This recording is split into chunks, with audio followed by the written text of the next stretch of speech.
back to another episode of Business is Pleasure. My name is John Francis. I am the co-owner of Clarendon Co. And I'm here with Colette. Sometimes she's angry, sometimes she's really happy, sometimes she's annoyed, she's irritated. Today, she is joyful, she's in a good mood, we've been doing like so much stuff together. So me and Colette have this theory. When we're around each other for more than like 6 hours, we always end up in like some type of like really petty, stupid argument, but it's only because like we care about each other and stuff like that, right? And today, has that happened? That hasn't really happened, nah. Only like a bit. Nah, yeah, so like today was like a successful day of being together for longer than 6 hours without me pissing her off. And honestly, 90%, actually no, like 75% of the time it is me pissing her off, you know what I mean? Mm-hmm. So congrats to us, I'm really excited about that, so that's always a good thing. And the way we started off, Business is Pleasure. But first off, if this is your first time checking out Business is Pleasure, what up? Thank you so much for coming through. And the way we always start Business is Pleasure off is like, how was your week? Week was good. Mm-hmm. Pretty much same old as it is every other podcast. It was pretty good. Mm-hmm. You were away, so that was kind of sad, but also relaxing at the same time because you weren't here to bother me. Yeah, it's true. But I did miss you. In your hand. I did miss you. I know, I was missed. Don't know. But yeah, other than that, I got stuff done that I wanted to get done. Yeah, I don't know. I don't really have anything specific to say. What about you? My week, I think, was good. I felt like for some reason we had a bit of a slower week in terms of sales, but I feel like with the event, it kind of like brought that back up in terms of like just how much transactions that we usually have. I don't feel like we had as much this week than we usually did before. But I think in terms of like reaching our like financial goal each week, we hit that, which is fine. And that's one thing I kind of want to like get away from. It's like running the business, we're always focused on like, oh, did we get a sale? Did we make $1? But the reality of it is it's a combination of things, you know what I mean? Like, is our marketing strategy down packed? Are we properly like branding ourselves? Are we posting consistently within the apps like we are supposed to?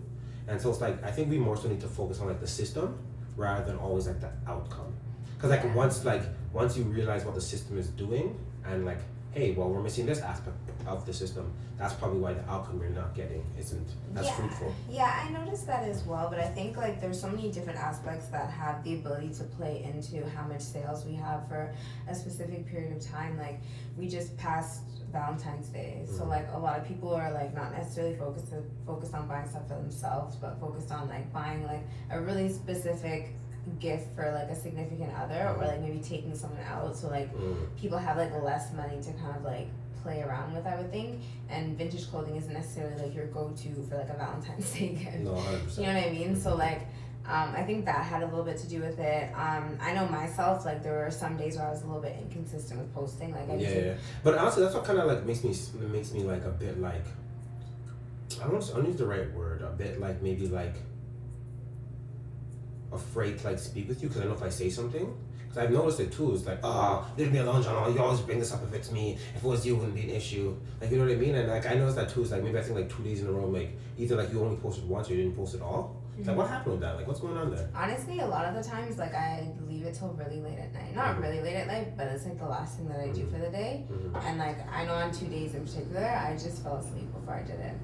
Like, I literally had it in my hand as I was, but I did it like in the room. Yeah. Well, honestly, that's the biggest trap, eh? Or the biggest trick. We tell ourselves, like, I'm gonna do this laying down.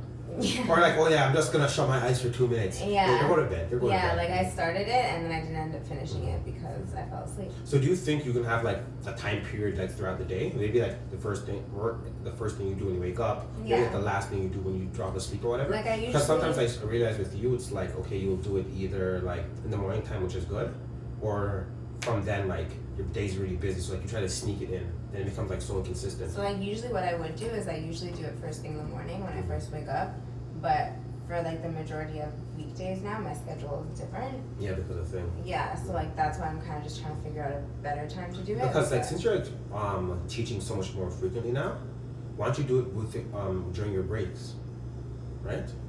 Because like usually you have like 3 hour, 4 hour breaks sometimes, right? So just like as soon as you're done that one class, do it. It takes like half an hour, 45 minutes, and then just now you're just like free throughout the day or whatever. Because I think like as like small as that may seem, us not like staying consistent within that schedule, it's definitely gonna affect Yeah, it how much makes a sales difference, and how much obviously. people are gonna be are hitting us up. It makes a difference for sure.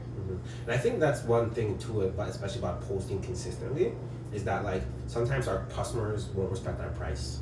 Yeah, like right now. Like, which is fine, which I understand. Like at the end of the day, it's like our prices aren't firm, but it's like be reasonable. I think because when we're selling like vintage and used clothing, especially through like the apps that we're selling it through, people have this perception that it's just our old clothing that we're just trying to make like a little bit of extra money on, and it's like no, like this is stuff that we actually go out and purchase and source. So like I feel like we have to kind of like take that opportunity to sometimes explain that if it's not clear. Obviously in like Just a to nice educate them. in like a nice way, yeah. Like in this example for I said what did I say? Where is it?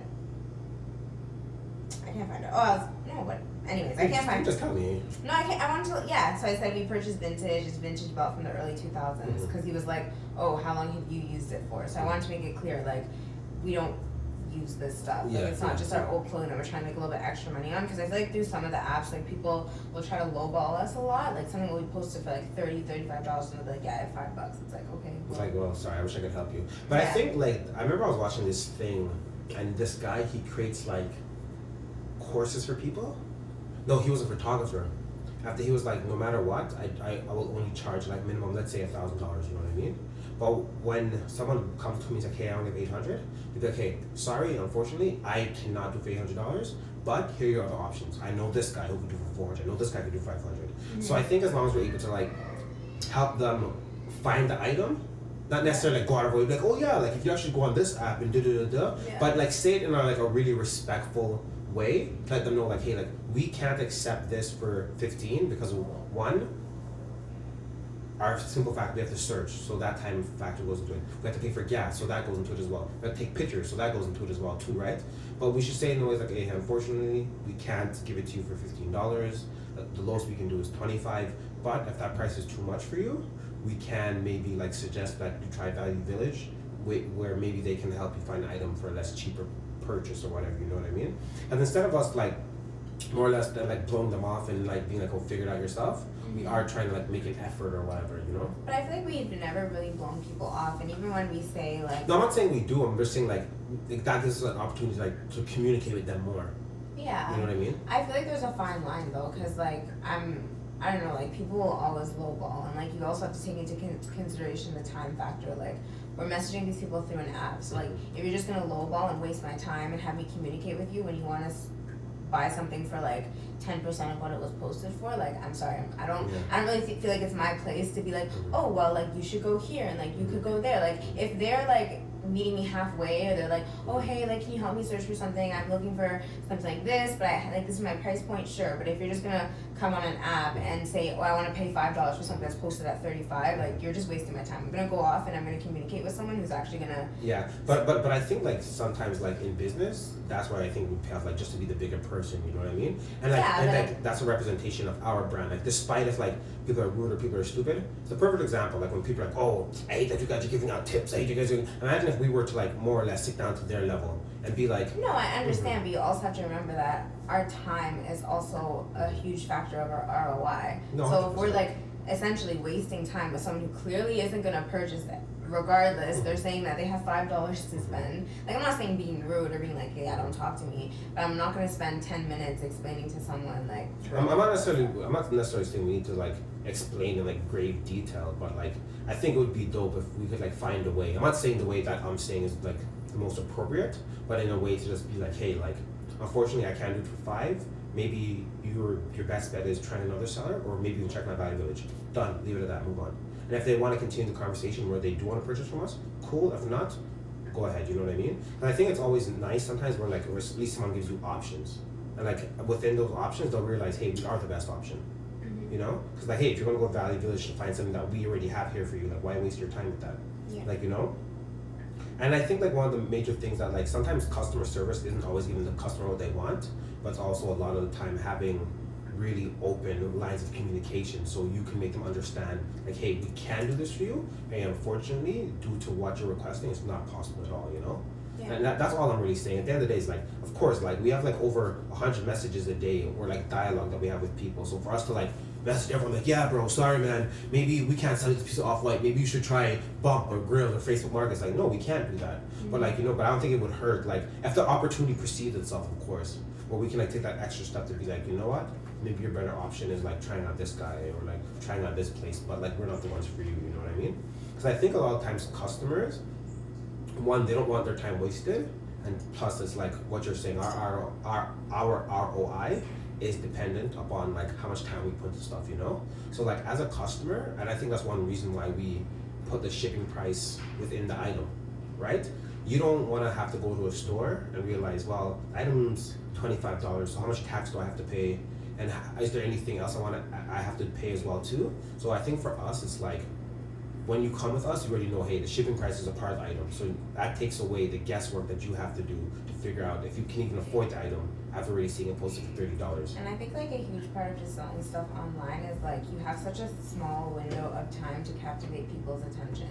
So like if they're on an app and they have to guess about how long it's like how much the shipping is going to be, or if there's taxes involved, or like what the actual final price is going to be, and that's all of these different factors that they're like contemplating in their head before they actually click purchase, they're more likely to be like, yeah, I'm just not gonna buy it. You know what I mean? Yeah. So at least like if it's all clear and it's laid out right there directly in front of them, they don't have to like message us and be like, hey, how much is shipping? Or like they don't have to like, click and then be like, oh, this is actually too much shipping. I don't want to buy this anymore. You know what I mean? Like everything's already there. It's all included.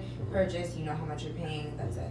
And I think for us to do that too, like it kind of says to our customers like, hey, like we respect your dollar. And there are some times where like we're losing that quote unquote profit by only having the shipping be like a $7 instead of being like, hey, well, this person's in New York and you're all the way in Asia, you should be paying $10 extra. So for our customers, hopefully they understand that. It's like, hey, like these guys are giving everyone the same shipping price, so like they appreciate our dollar despite where we're located. You know what I mean? Yeah. And I think it also goes back to like our whole mission statement as well too, right? We want to have quality and affordable items that everyone can purchase, Yeah. because like there's sometimes where you go online and you see that, like, oh crap, it's only $10, then shipping's $30, Yeah. and you're like, yo, what the hell? Like, how am I supposed to do that? Like, why would I want to do that? And I feel like it just comes off as like really dishonest because it looks like they're like getting some of their profits through the shipping. But that's exactly what's going on. Exactly. So it's like I'd rather you just price it higher than like say like, oh yeah, you're paying for shipping when you're actually just making money off of me to pay extra for shipping. Like, so no, like 100%. it's just it's not. It looks like grimy. Yeah, and it's really sketchy. And I think especially in today's era, people like authenticity. People want to know that like these guys, they're trustworthy and they're honest, Yeah. And I know a lot of times people put this like negative connotation on business where it's like, oh well, they'll do anything for $1. And it's like, no, that's not the case. I would rather you as a client constantly come back to us. Maybe we don't make the most profit from you, but you know that your hard-earned money can be spent with us because we're going to be honest and our integrity is there, Yeah. I'd rather build a business off of just being transparent as possible instead of you have to worry like, oh, these guys are going to rip me off because last time I did X, Y, and Z and look what happened, Yeah. And I think that's really important as a whole. It's like, if we're not honest or like as transparent as possible, how can we expect people to constantly want to come back to us and want to work with us? Yeah. Like, you know what I mean? Yeah. And I think like that's one of the main reasons why like we decided to like do an online business, because like a lot of people have this misconception that like, oh, like, retail is dying, like no one is shopping at malls anymore, like no one is shopping anymore at the whole. It's like, I think that is part of it. A lot of people aren't shopping at malls anymore, but for us, our retail business is doing fairly well because it's like we're going where our audience is. And I think like one of the biggest things is like you have to focus on like what people need. Because at the end of the day, like to say that like retail is dying, that's not a true fact. Like nobody walks around naked, nobody like starves themselves. Like we all buy food, we all buy clothing, a lot of people buy electronics, like a lot of people buy like a ton of different types of things. So retail is definitely not dying. That's like very fair to say. But like you said, it is transferring to a different realm. Like instead of people going to a mall to shop or to like a corner store or wherever they may go, or a department store, they're going online because it's easier, it's more convenient. They can click one button and have something delivered straight to their door, especially during the winter months. Right? When like, and a lot of people like, we'll go outside for you. Yeah, and a lot of people like, we're living in a different world. We're living in like a lot of more people, a higher percentage of like say the Canadian population or even like American population lives in like highly populated cities. Like a lot of people, well not a lot of people, but there's a fair bit of people who like don't drive anymore and stuff like that, right? Or don't need to drive. Or don't need to drive. So like the idea of like hopping in your car and like going to the mall and like shopping and getting all of your necessities is not as of a common thing as it used to be. So the majority of people who like maybe don't have access to a car or like live in a really big city where there's like, you know, transit and stuff, they don't want to carry all of these like goods and whatever, groceries or clothing or whatever by going to a store. They'd rather just click and purchase it online. Yeah, and I think that's why our business is like working at such.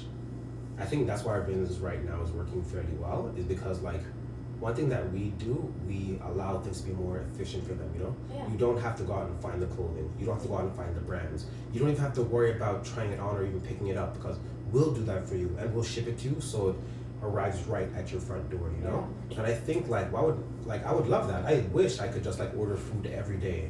And like I love that. I love that whole idea, you know what I mean? And I see that, I feel like we see that difference in our apps. So the apps that are a lot more like user friendly, the apps that are a lot more like just like click and buy, are more successful for us because there's more people like what apps do you using think those exactly? types of apps, like Bump, Grailed, Bump, Grailed, Depop, Yeah, eBay. like eBay, anywhere where you can just click and purchase in the same like medium, right? The apps that still do fine but not as well, like Letgo and Kijiji and Carousel, because they don't have a purchasing feature specifically inside the app. You know what I mean? Like the person has to message us and then be like, okay, do you want to meet up or how can I purchase? Like, you know what I mean? Through some sort of like online medium, whether it's like e-transfer or something like that. So it's just a number of different steps for that person to take, and it's more likely that they're going to be like, you know, just lose their attention, focus on something else, forget that they even wanted that item. Or like something will come up in their own life where they don't have time anymore to meet up. Yeah, like you know? it's just easy to just click and buy. Simple. And I think it's crazy too, because it's like there are good things about having those apps where you have to meet up with people, because one, it allows the customer to actually try on the item or at least like feel the item and actually see it in real life, so they can be like, you know what, maybe I don't want to actually purchase this. But then it takes away the whole efficiency aspect of it as well too, right? But another thing I think what's beneficial about it, that it allows more eyes to actually be on our company, because like an app like Letgo, we have a lot of views on our items, right? So like that means that's more people viewing our website because they can click from our website. That's more people viewing our products, right? And the more times people view your products, the probability that you actually sell a product. But then I think like people lose interest is because like one, they want to message us. Sometimes people are lazy, they just want to purchase it. And then two, they actually have to set up an appointment to meet with us. And I think those two aspects really limit the scalability of like anyone's business who's only focused on those apps, and also our business as well too, right? Yeah, or even especially like, and the app itself too. For us, we weren't even posting on the meetup apps throughout like the really heavy portions of the winter. And we were doing fine. Yeah, because it didn't make sense, because a lot of those as people meet up, and a lot of the like, or at least our demographic is usually a younger demographic from like 14 to like 25. So like some of those people in that age range like either don't have access to a car or don't drive. So it's like even that extra step of being like, yeah, I'm gonna take like the bus or the subway in the middle of the winter time to meet you somewhere for a vintage tea. It's just, and I think a lot of kids, they take that into consideration as well too. It's like, okay, well, I am paying $20, but I have to pay $250 to get there, and then another $250 to get back home. Yeah. It's like I'm paying like $25 essentially, you know? Yeah. And think about the time factor as well too, right? Yeah. Some of these kids are traveling up to 30 minutes, 45 minutes just to get like a t-shirt. And so like, do you think it's made a difference with us like being on these apps so far? Because the part of us be like, yo, honestly, like, we just need to move on from them. I think we should wait until summer. Yeah. I think like middle June, I middle think time we should June. do it. We should do it consistently until summer and see if there's a change. Because like that's just a theory of mine. Yeah. My theory is just like, yeah, like the purchases through that app is just a little bit low because of the winter, and because people don't want to meet up and people don't want to go through an extra step in terms of like completing that transaction, especially when it's so bad outside. So like that's just my theory. But it makes sense though, because it's like there are all these like compounding factors that come into play. and it's like they literally are all legitimate. So like, why would I want to first message you? Sometimes I just want to buy the item. Then I set up a meetup time. Then I actually have to meet up with you. And also too, like some people don't feel comfortable meeting up with a stranger. 100%, especially with our age demographic too, because like they're usually between the ages of like 15 to 25. They're younger. Right? They're just like it can be awkward for some people. Sometimes it's even awkward for me. Like I'm like I don't know what this person looks like. Yeah.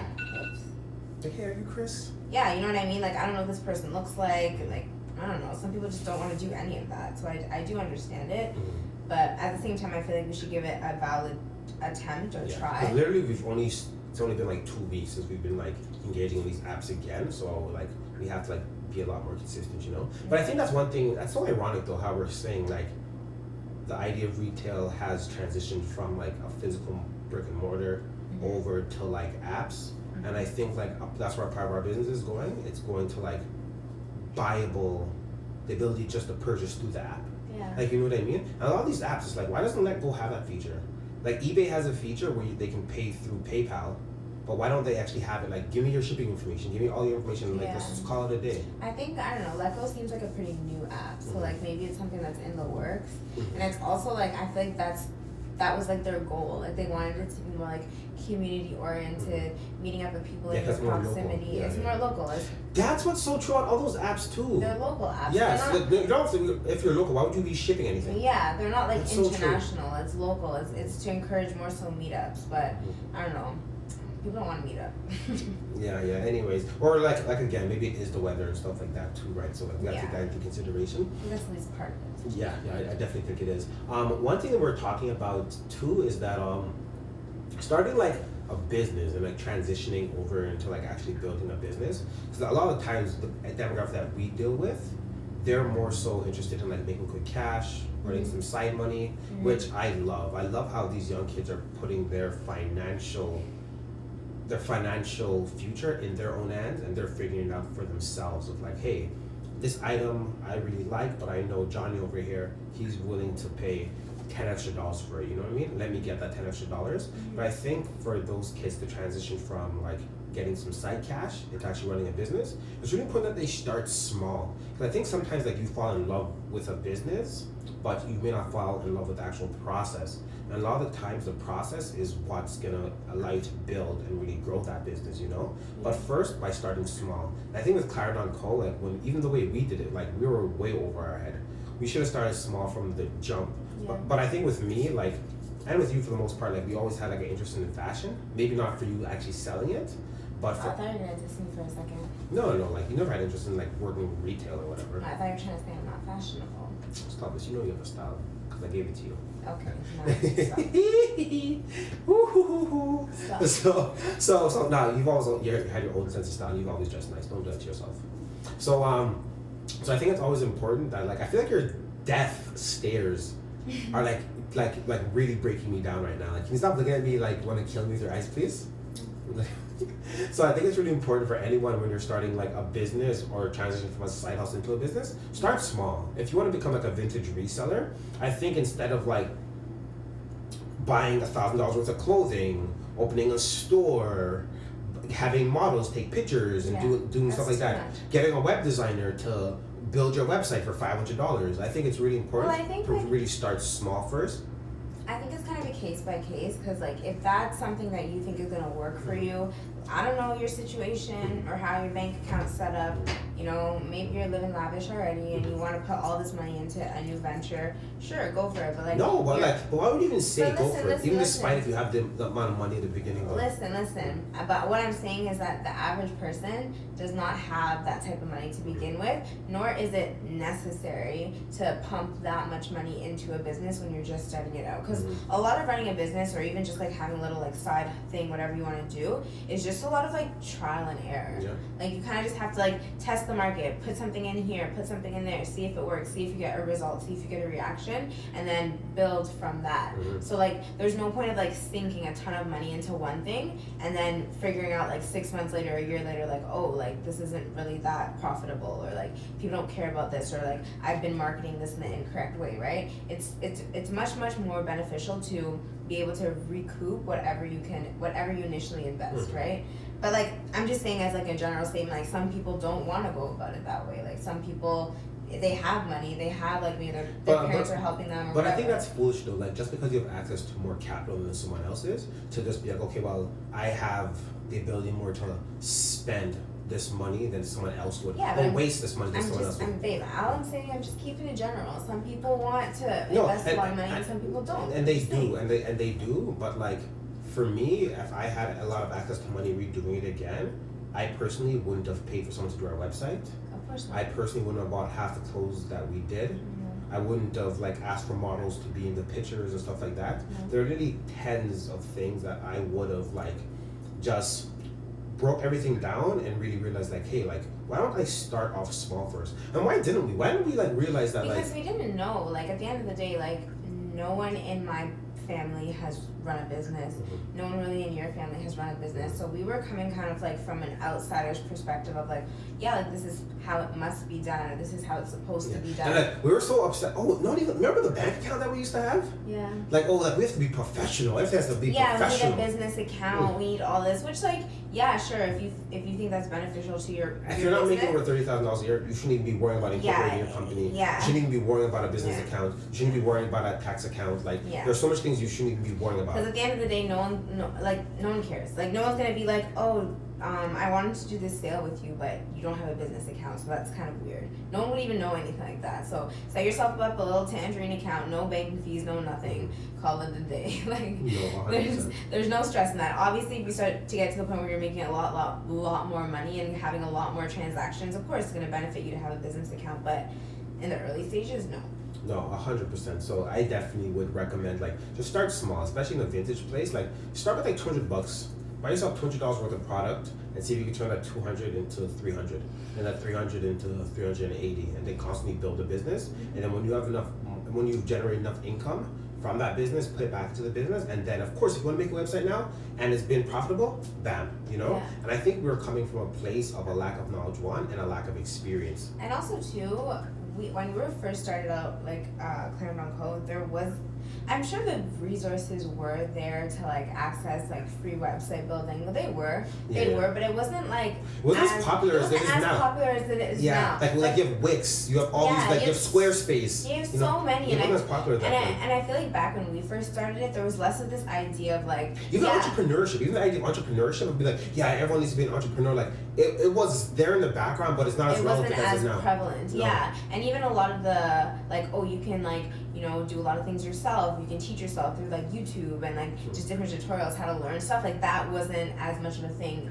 now. I mean, back then as it is now. Yeah. So I feel like people starting out right now are at such a huge advantage because like there are actually businesses that are set up to help you run your own business. Yeah, You know what I mean? and it's dope too. And it's like what we're trying to do as well too is like create as much vintage resellers as possible. So like there wasn't someone like us who was like giving that free content so you can just follow their footsteps and let you know like, hey, we're gonna allow you to skip 10, 20 steps so you can be in a better position than where we were. Yeah. So I think it's like, as much as we look back like, oh, this was a huge mistake that we were making, if I want to touch you, let me touch you, babe. Don't do that. I'm attracted to you like that. Let me touch you real quick.